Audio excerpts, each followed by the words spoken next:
These are the top 5 most life-changing books I've ever read. And if you want to become a calmer, kinder, more loving, patient, empathetic, just all around a better mom in 2025, stick around for my top 5 favorite books because these are literally going to change the way you think about motherhood, how you approach it, and it's going to give you a really good guide and blueprint on how you can become the mom you want to be, because I think that's what we all want. So grab a coffee and let's sit down and chat. So I've decided to rank these books from my, I don't even want to say least favorite, but from the one that is my least powerful all the way to the most powerful books I've read. And in 2025, I want to give moms just a full picture of how they can become better. And so these books are going to do just that for you. So my, I guess, 5th favorite book for moms is going to be The Danish Way of Parenting. I have mentioned this so many times here on my channel. This is actually the first parenting book I ever read. I read this back in 2021, so it's been a little while, but I've referred back to it and reread over it tons and tons of times. This is where I learned about what I call safe play. This is what gave me the encouragement that I didn't have to be the helicopter mom.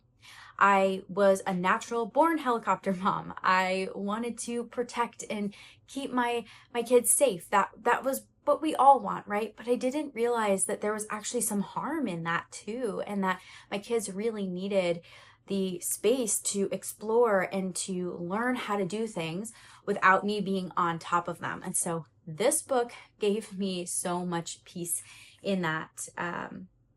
Like I said, I've referred back to this so many times. It's such a good one. So if you are interested in just, I would say, a more intentional approach to parenting, I love what it says on the back. It has the acronym PARENT, and under each one it says play, authenticity, reframing, empathy, no ultimatums, and togetherness. And I believe that's what parenting is. Parenting is this,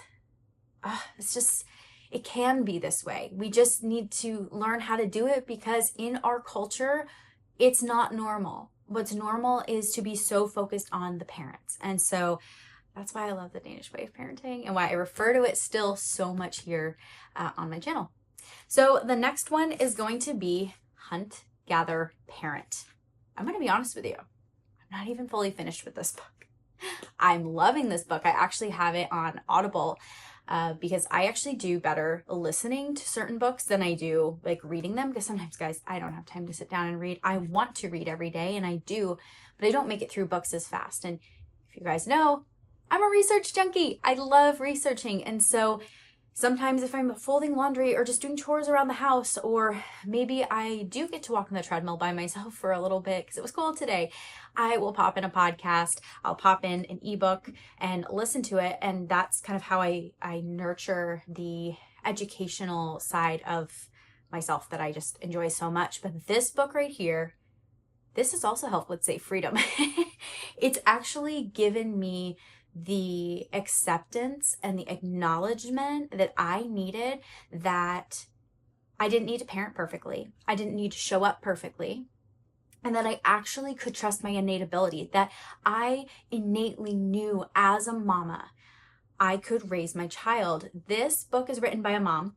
I can't remember, I can't remember what her daughter's name is, but she talks about her daughter in here, and that's what she refers to often. And so she went to other cultures and she began studying how they lived and how they showed up and how to integrate that into parenting. So if you are looking from like a mom's perspective, not a super, like, there's some books that I really love, but they're wordy and they're written by doctors and psychologists. And sometimes, like, I just want real mom advice, like, you've been through it. Not that these psychologists haven't, but they're coming at it from that lens. I want I want to know. I want to know what you're thinking. I want to know what you're doing. And I also want to know how your child is turning out, right?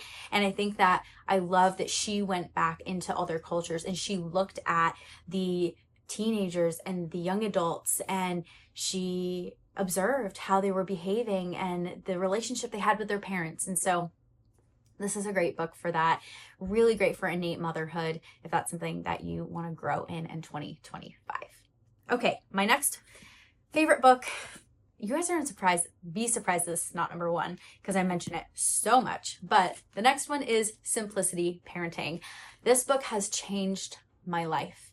I recommend anybody who does coaching with me to read this book.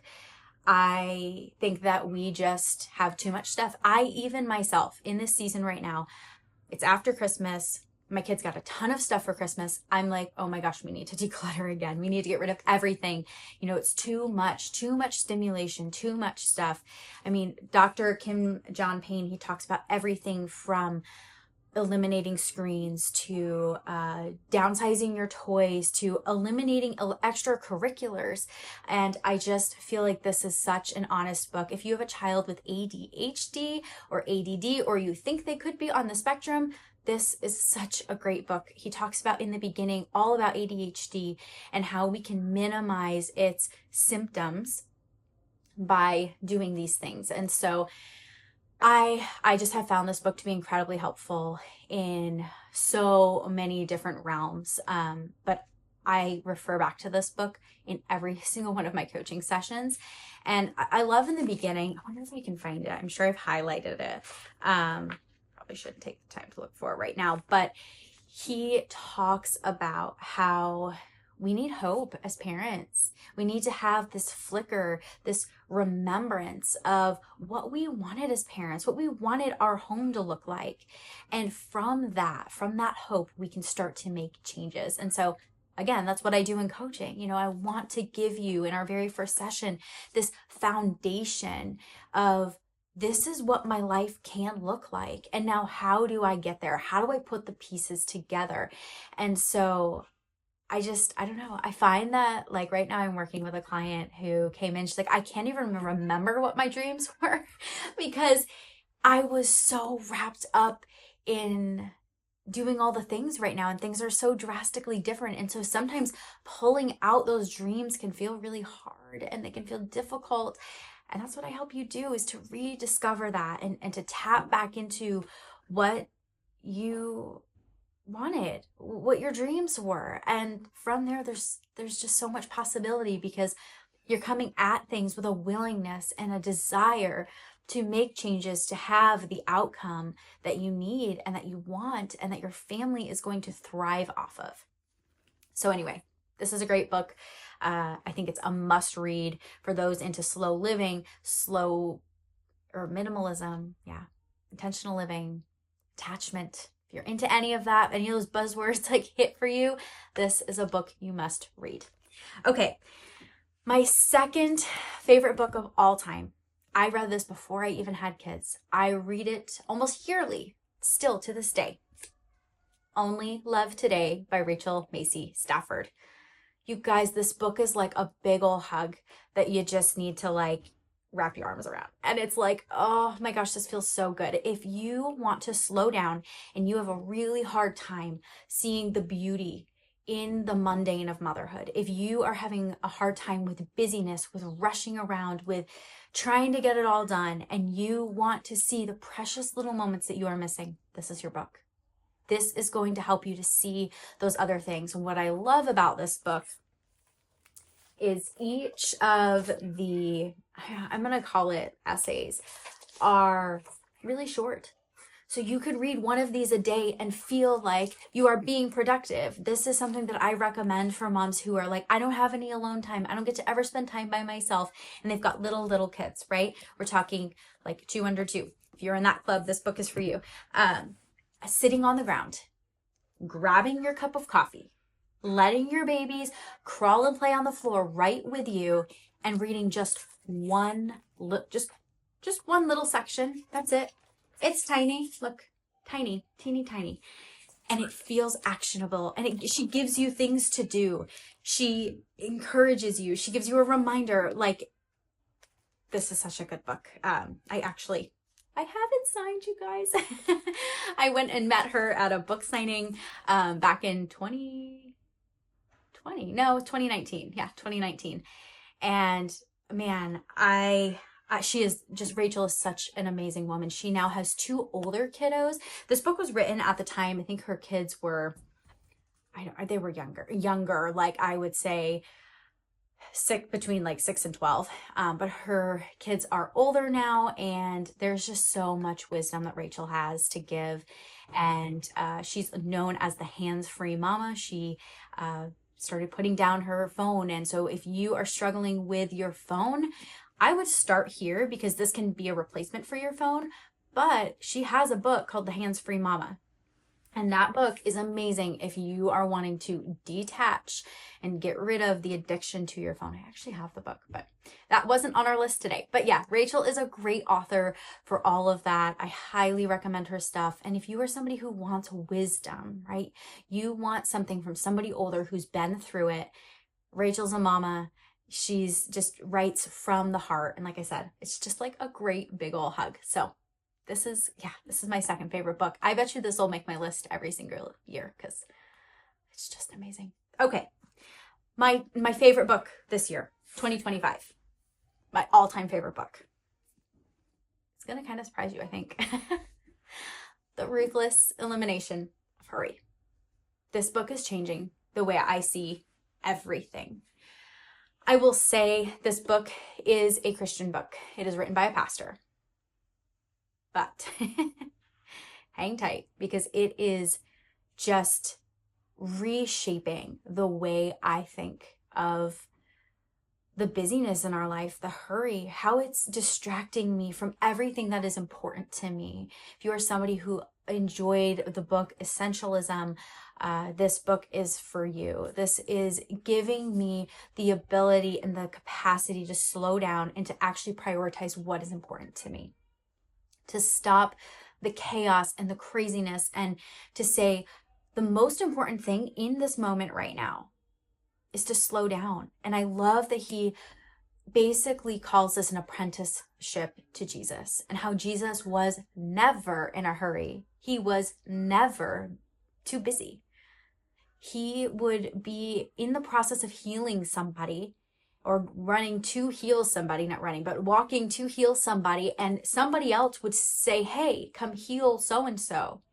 And this person over here is literally dying, and Jesus will walk over and heal this other person and come back and then heal the person that's almost dying. He did what was most important in the moment. He rested, he slept, he prayed, he made time for the most important things in his life. And it's getting me to stop and think, and to say, what is most important to me? And is my day structured around what is most important, or is it structured around what I have to do versus what I'm choosing to do? And there's such a big difference there. So all of this to say, these are let me get them turned around here. These are my top favorite books, my 5 books. I get asked so often, what are your favorite books? I have my full list of like all the books that I recommend and that I've really enjoyed for all different seasons of motherhood. But I will link those in my Amazon storefront, which will be linked below. These also will all be linked below. There'll be an affiliate link, which means I will make a very small half of a cup of coffee maybe not even, commission off of any sales that you guys purchase through the links. But yes, I highly recommend you reading all of these books in 2025 if you are ready to become the mom that you so desperately want to be. If you have just been struggling with encouragement, these books are going to get you there. They're going to get you to the place of feeling like you are ready. And honestly, you have the confidence to make changes. And that's what I'm all about here. If you have been listening to this and you've been hearing me talk about coaching, and it is something that you are interested in, I have a link for that as well below, and you can submit an application. And yeah, we can start working together to help you to figure out the direction that you want to go in next. Anyhow, I want to thank you guys for watching this video. If you have enjoyed any of these books or you want to put them on your list, or like, that's the one I'm going to read, please comment them below. I love to hear what you guys have to say about what you're reading and what books have encouraged you this year. So alrighty guys, thank you so much for watching, and I will see you in the next episode.